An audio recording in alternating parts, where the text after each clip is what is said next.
ആകാശവാണി. നമസ്കാരം. വാർത്തകൾ വായിക്കുന്നത് വിജേഷ്.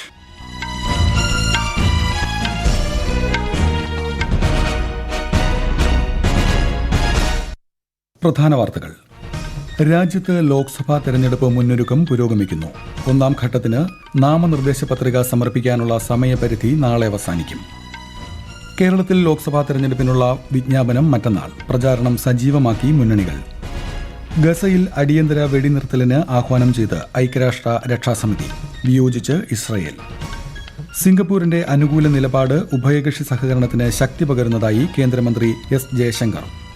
കേരളത്തിൽ ചൂട് കൂടുന്നു. 9 ജില്ലകളിൽ മഞ്ഞ ജാഗ്രത. ഇന്ത്യ അഫ്ഗാനിസ്ഥാൻ ഫിഫ ലോകകപ്പ് യോഗ്യതാ മത്സരം ഇന്ന് രാത്രി ഗുവാഹത്തിയിൽ. വാർത്തകൾ വിശദമായി. ഒന്നാം ഘട്ട ലോക്സഭാ തെരഞ്ഞെടുപ്പിലേക്ക് നാമനിർദ്ദേശ പത്രിക സമർപ്പിക്കാനുള്ള സമയപരിധി നാളെ അവസാനിക്കും. 17 സംസ്ഥാനങ്ങളിലെയും 4 കേന്ദ്രഭരണ പ്രദേശങ്ങളിലെയും 102 ലോക്സഭാ മണ്ഡലങ്ങളിലാണ് ഏപ്രിൽ 19 ആദ്യഘട്ടത്തിൽ വോട്ടെടുപ്പ്. പത്രികകളുടെ സൂക്ഷ്മ പരിശോധന ഈ മാസം 28 നടക്കും. അതേസമയം ഒന്നാം ഘട്ടത്തിൽ തെരഞ്ഞെടുപ്പ് നടക്കുന്ന ബീഹാറിലെ 4 മണ്ഡലങ്ങളിൽ നാമനിർദ്ദേശ പത്രിക സമർപ്പിക്കാൻ വ്യാഴാഴ്ച വരെ സമയമുണ്ട്. രണ്ടാം ഘട്ട ലോക്സഭാ തെരഞ്ഞെടുപ്പിനുള്ള വിജ്ഞാപനം തെരഞ്ഞെടുപ്പ് കമ്മീഷൻ വ്യാഴാഴ്ച പുറപ്പെടുവിക്കും. കേരളം ഉൾപ്പെടെ 12 സംസ്ഥാനങ്ങളിലെയും ജമ്മു കാശ്മീരിലെയും 89 മണ്ഡലങ്ങളിലാണ് ഏപ്രിൽ 26 രണ്ടാം ഘട്ടത്തിൽ വോട്ടെടുപ്പ്. മറ്റന്നാൾ വിജ്ഞാപനം പുറപ്പെടുവിക്കുന്നതോടെ കേരളത്തിൽ പ്രചാരണം കൂടുതൽ ശക്തമാകും. മത്സരചിത്രം വ്യക്തമായതോടെ പരമാവധി വോട്ടർമാരെ കാണാനുള്ള ശ്രമത്തിലാണ് സ്ഥാനാർത്ഥികൾ. സമൂഹ മാധ്യമങ്ങളിലൂടെയുള്ള പ്രചാരണവും സജീവമായി. പൊതുയോഗങ്ങളിൽ പങ്കെടുക്കാൻ പ്രമുഖ നേതാക്കൾ കൂടി എത്തുന്നതോടെ അടുത്തയാഴ്ച പ്രചാരണം കൊഴുക്കും. കേരളത്തിൽ ലോക്സഭാ തെരഞ്ഞെടുപ്പിനുള്ള വോട്ടർ പട്ടികയിൽ യുവ വോട്ടർമാരുടെ എണ്ണത്തിൽ വലിയ വർധന. കരട് വോട്ടർ പട്ടിക പ്രസിദ്ധീകരിച്ച ഒക്ടോബർ 27 ശേഷം 3,11,805 വോട്ടർമാരാണ് പുതുതായി ചേർന്നത്. തിങ്കളാഴ്ച വരെയുള്ള കണക്കനുസരിച്ച് 3,88,981 യുവ വോട്ടർമാരാണ് സംസ്ഥാനത്തുള്ളത്. ഈ ലോക്സഭാ തെരഞ്ഞെടുപ്പിലെ കന്നി വോട്ടർമാർ കൂടിയാണ് ഇവർ.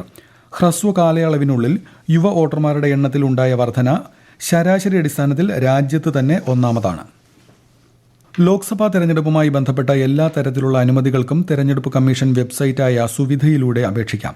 സ്ഥാനാർത്ഥികൾ, സ്ഥാനാർത്ഥി പ്രതിനിധികൾ, രാഷ്ട്രീയ പാർട്ടി പ്രതിനിധികൾ, തെരഞ്ഞെടുപ്പ് ഏജന്റുമാർ, മറ്റുള്ളവർ എന്നിവർക്ക് വിവിധ ആവശ്യങ്ങൾക്കായി ഇതിലൂടെ അപേക്ഷ സമർപ്പിക്കാം. യോഗങ്ങൾ, ജാഥകൾ നടത്തുന്നതിനുള്ള അനുവാദം, ഉച്ചഭാഷണിക്കുള്ള അനുമതി, വീഡിയോ വാനും വാഹനവും ഉപയോഗിക്കുന്നതിനുള്ള അനുമതി എന്നിങ്ങനെ 27 ഇനങ്ങൾക്കുള്ള അനുമതിക്ക് അപേക്ഷിക്കാൻ സൗകര്യമുണ്ട്. ലോക്സഭാ തെരഞ്ഞെടുപ്പിന്റെ വോട്ടെടുപ്പ് ദിവസം ഡ്യൂട്ടിയിലുള്ളതിനാൽ പോളിംഗ് ബൂത്തിലെത്തി വോട്ട് ചെയ്യാൻ സാധിക്കാത്ത മാധ്യമപ്രവർത്തകർക്ക് പോസ്റ്റൽ ബാലറ്റ് സൗകര്യം ലഭ്യമാക്കുന്നതിനായി നിശ്ചിത ഫോർമാറ്റിൽ അപേക്ഷിക്കാം. വോട്ടുള്ള ലോക്സഭാ മണ്ഡലത്തിലെ അസിസ്റ്റന്റ് റിട്ടേണിംഗ് ഓഫീസർക്ക് ഫോം 12D വിവരങ്ങൾ പൂരിപ്പിച്ച് നൽകാവുന്നതാണ്. കർണാടകയിൽ KRPP നേതാവ് ജി ജനാർദ്ദന റെഡ്ഡി സ്വന്തം പാർട്ടിയെ BJPയിൽ ലയിപ്പിച്ചു. ഭാര്യ അരുണ ലക്ഷ്മിയോടൊപ്പമാണ് അദ്ദേഹം BJPയിൽ തിരിച്ചെത്തിയത്. ലോക്സഭാ തെരഞ്ഞെടുപ്പിന് മുന്നോടിയായാണ് നീക്കം. BS യെദ്യൂരപ്പ, സംസ്ഥാന BJP അധ്യക്ഷൻ BY വിജയേന്ദ്ര എന്നിവരുടെ സാന്നിധ്യത്തിലാണ് ഇരുവരും പാർട്ടിയിൽ ചേർന്നത്. ഗസയിൽ അടിയന്തര വെടിനിർത്തലിന് ഐക്യരാഷ്ട്ര രക്ഷാസമിതി ആഹ്വാനം ചെയ്തു. അമേരിക്ക മുൻ നിലപാടിൽ നിന്ന് മാറി പ്രമേയം വീറ്റോ ചെയ്തില്ല. ബന്ദികളെ ഉടൻ നിരുപാധികം മോചിപ്പിക്കണമെന്നും പ്രമേയം ആവശ്യപ്പെട്ടു. ഒക്ടോബറിൽ ഏറ്റുമുട്ടൽ ആരംഭിച്ചതിന് ശേഷം ആദ്യമായാണ് രക്ഷാസമിതി വെടിനിർത്തലിന് ആഹ്വാനം ചെയ്യുന്നത്. ഗസയിൽ ഇസ്രയേൽ നടത്തുന്ന ആക്രമണത്തെ ചൊല്ലി അമേരിക്കയും ഇസ്രയേലും തമ്മിലുള്ള ഭിന്നത വർദ്ധിക്കുന്നതിന്റെ സൂചനയാണ് അമേരിക്കയുടെ ഈ നീക്കം. ബന്ദികളുടെ മോചനവുമായി ബന്ധപ്പെട്ട മുൻ നിലപാട് US ഉപേക്ഷിച്ചുവെന്ന് ഇസ്രയേൽ പ്രധാനമന്ത്രി ബെന്യമിൻ നെതന്യാഹുവിന്റെ പ്രസ്താവന വ്യക്തമാക്കുന്നു. പുതിയ പ്രമേയം അമേരിക്ക വീറ്റോ ചെയ്യാത്തത് ഖേദകരമെന്നും പ്രസ്താവനയിലുണ്ട്. ബന്ദികളെ മോചിപ്പിക്കാതെ ഇസ്രയേലിനുമേൽ അന്താരാഷ്ട്ര സമ്മർദ്ദം ചെലുത്തി വെടിനിർത്തൽ നടത്താൻ കഴിയുമെന്ന് ഹമാസിന് പ്രതീക്ഷ നൽകുമെന്നും മോചന ശ്രമങ്ങളെ ഇത് ദോഷകരമായി ബാധിക്കുമെന്നുമാണ് ഇസ്രയേൽ നിലപാട്. ഈ ആഴ്ച വാഷിംഗ്ടണിൽ നടക്കാനിരുന്ന ഇസ്രയേലി പ്രതിനിധി സംഘവും US ഉദ്യോഗസ്ഥരും തമ്മിലുള്ള കൂടിക്കാഴ്ച റദ്ദാക്കി. ബന്ദികളെ മോചിപ്പിക്കാതെ യുദ്ധം അവസാനിപ്പിക്കില്ലെന്ന് ഇസ്രയേൽ പ്രതിരോധ മന്ത്രി പറഞ്ഞു. വിദേശകാര്യമന്ത്രി എസ് ജയശങ്കർ സിംഗപ്പൂർ പ്രധാനമന്ത്രി ലീ സിയാൻ ലൂങ്ങിനെ സന്ദർശിച്ചു. ഇൻഡോ പസഫിക്, പശ്ചിമേഷ്യ മേഖലയിലെ വിവിധ വിഷയങ്ങളിലെ കാഴ്ചപ്പാടുകൾ കൂടിക്കാഴ്ചയിൽ ഇരു നേതാക്കളും പങ്കുവച്ചു. സിംഗപ്പൂരിന്റെ അനുകൂല നിലപാടുകൾ ഉഭയകക്ഷി ബന്ധത്തിന് കരുത്തു പകരുന്നതായി വിദേശകാര്യമന്ത്രി പറഞ്ഞു. സിംഗപ്പൂർ പ്രധാനമന്ത്രിയുടെ ആഗോള കാഴ്ചപ്പാടുകളെ ഇന്ത്യ വിലമതിക്കുന്നുവെന്നും അദ്ദേഹം അഭിപ്രായപ്പെട്ടു. 3 ദിവസത്തെ സന്ദർശനത്തിനായാണ് ഡോക്ടർ ജയശങ്കർ സിംഗപ്പൂരിൽ എത്തിയത്. ഈ വാർത്തകൾ ആകാശവാണിയിൽ നിന്ന്. ആകാശവാണി വാർത്തകളും വാർത്താധിഷ്ഠിത പരിപാടികളും all India radio news Thiruvananthapuram എന്ന യൂട്യൂബ് ചാനലിൽ ലഭ്യമാണ്. കൂടുതൽ വാർത്തകൾക്കായി all India radio news Thiruvananthapuram എന്ന ഫേസ്ബുക്ക് പേജും @ARnews_TVM എന്ന എക്സ് ഹാൻഡിലും സന്ദർശിക്കാം. അരുണാചൽ പ്രദേശ്, അസം, മേഘാലയ, സിക്കിം, ഹിമാലയൻ പർവ്വതമേഖല എന്നിവിടങ്ങളിൽ മഴയും ഇടിമിന്നലും തുടരുമെന്ന് കേന്ദ്ര കാലാവസ്ഥാ വകുപ്പ്. വെള്ളിയാഴ്ച വരെ മഞ്ഞുവീഴ്ചയുണ്ടാകും. വടക്കു പടിഞ്ഞാറൻ ഇന്ത്യയിൽ താപനില ഉയരും. കേരളം, രാജസ്ഥാൻ, മധ്യപ്രദേശ്, ഗുജറാത്ത്, മഹാരാഷ്ട്ര, ആന്ധ്രാപ്രദേശ്, തെലങ്കാന, കർണാടക, തമിഴ്നാട് എന്നിവിടങ്ങളിൽ താപനില 36 മുതൽ 40 ഡിഗ്രി സെൽഷ്യസ് വരെയാണ്. കേരളത്തിൽ ചൂട് കൂടുന്നു. ഉയർന്ന താപനില കണക്കിലെടുത്ത് വിവിധ ജില്ലകളിൽ വെള്ളിയാഴ്ച വരെ മഞ്ഞ ജാഗ്രതാ നിർദ്ദേശമുണ്ട്. കൊല്ലം, തൃശൂർ, പാലക്കാട് ജില്ലകളിൽ താപനില 39 ഡിഗ്രി വരെയും, പത്തനംതിട്ടയിൽ 38 വരെയും, ആലപ്പുഴ, കോട്ടയം, എറണാകുളം, കണ്ണൂർ, കോഴിക്കോട് ജില്ലകളിൽ 37 വരെയും, മലപ്പുറം, കാസർഗോഡ് ജില്ലകളിൽ 36 വരെയും ഉയരാൻ സാധ്യതയെന്ന് കേന്ദ്ര കാലാവസ്ഥാ വകുപ്പ് അറിയിച്ചു. മീനമാസ പൂജയും പൈങ്കുനി ഉത്രം ഉത്സവത്തിനും സമാപനം കുറിച്ച് ശബരിമല നട ഇന്നലെ അടച്ചു. 13 ദിവസമായി തുറന്നിരുന്ന ക്ഷേത്രനട ഇന്നലെ രാത്രി 10 മണിക്കാണ് പൂജകൾ പൂർത്തിയാക്കി അടച്ചത്. മേടമാസ വിഷു പൂജകൾക്കായി ക്ഷേത്രനട ഏപ്രിൽ 10 വൈകുന്നേരം 5 തുറക്കും.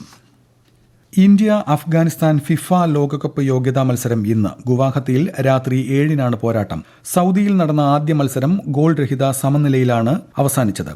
വിശദാംശങ്ങളുമായി ആകാശവാണി പ്രതിനിധി സുരേഷ് എടപ്പാൾ. കഴിഞ്ഞ 5 മത്സരങ്ങളിൽ ഗോൾ അടിക്കാൻ കഴിയാത്ത ടീം, ദുർബലരായ അഫ്ഗാനിസ്ഥാനോട് പോലും ജയിക്കാൻ കഴിയാത്തവർ. ഇന്ത്യൻ ഫുട്ബോൾ ടീമിന് ഇപ്പോൾ വളരെ മോശം സമയം തന്നെയാണ്. പക്ഷേ എല്ലാം മാറ്റി എഴുതാനുള്ള സുവർണ അവസരമാണ് നീലപ്പടയ്ക്ക് ഇന്ന് സ്വന്തം കാണികൾക്ക് മുന്നിൽ ലഭിക്കുന്നത്. ഹോം മത്സരങ്ങളിൽ മോശമല്ലാത്ത പ്രകടനം കാഴ്ചവെക്കാൻ കഴിയുന്നതും വടക്കു കിഴക്കിലെ ഫുട്ബോൾ ആരാധകരുടെ പിന്തുണയും ചേരുമ്പോൾ ഇന്ന് അഫ്ഗാനിസ്ഥാനെതിരെ ജയിക്കാൻ കഴിയുമെന്നാണ് കോച്ച് ഇഗോർ സ്റ്റിമാക്കിന്റെ കണക്കുകൂട്ടൽ. സൗദിയിൽ നടന്ന കഴിഞ്ഞ മത്സരത്തിൽ അഫ്ഗാനിസ്ഥാനെതിരെ വ്യക്തമായ മേൽക്കൈയുണ്ടായിട്ടും സ്കോർ ചെയ്യാനാകാതെ വലഞ്ഞ മുന്നേറ്റക്കാർ ഇന്ന് ഫോം കണ്ടെത്തുമെന്നാണ് ക്യാപ്റ്റൻ സുനിൽ ഛേത്രിയുടെ വിശ്വാസം. 2026 ഫിഫ ലോകകപ്പ് യോഗ്യതയുടെ 3ാം റൗണ്ടിലേക്ക് മുന്നേറാൻ അഫ്ഗാനിസ്ഥാനെതിരെയുള്ള ജയം ഇന്ത്യക്ക് ജീവവായു തന്നെയാകും. കരുത്തരായ ഖത്തറും കുവൈറ്റുമാണ് ഗ്രൂപ്പിലെ മറ്റു ടീമുകൾ. തോൽവിയോ സമനിലയോ ആണ് സംഭവിക്കുന്നതെങ്കിൽ അത് ഇന്ത്യയുടെ സ്വപ്നങ്ങളെ ഇല്ലാതാക്കാൻ തന്നെയാണ് സാധ്യത. IPL ക്രിക്കറ്റിൽ റോയൽ ചലഞ്ചേഴ്സ് ബംഗളൂരു പഞ്ചാബ് കിങ്സിനെ 4 വിക്കറ്റിന് പരാജയപ്പെടുത്തി. പഞ്ചാബ് ഉയർത്തിയ 177 റൺസ് വിജയലക്ഷ്യം പിന്തുടർന്ന ബംഗളൂരു 4 പന്ത് ശേഷിക്കെ 6 വിക്കറ്റ് നഷ്ടത്തിൽ 178 റൺസ് എടുത്തു. 77 റൺസുമായി വിരാട് കോഹ്ലിയാണ് കളിയിലെ താരം. നിശ്ചിത 20 ഓവറിൽ പഞ്ചാബ് കിങ്സ് 6 വിക്കറ്റ് നഷ്ടത്തിൽ 176 റൺസ് എടുത്തു. 45 റൺസ് നേടിയ ക്യാപ്റ്റൻ ശിഖർ ധവാനാണ് ടോപ്പ് സ്കോറർ. ഇന്നത്തെ മത്സരത്തിൽ ഗുജറാത്ത് ടൈറ്റൻസുമായി ചെന്നൈ സൂപ്പർ കിങ്സ് ഏറ്റുമുട്ടും. ചെന്നൈയിലെ MA ചിദംബരം സ്റ്റേഡിയത്തിൽ രാത്രി 7:30 മത്സരം.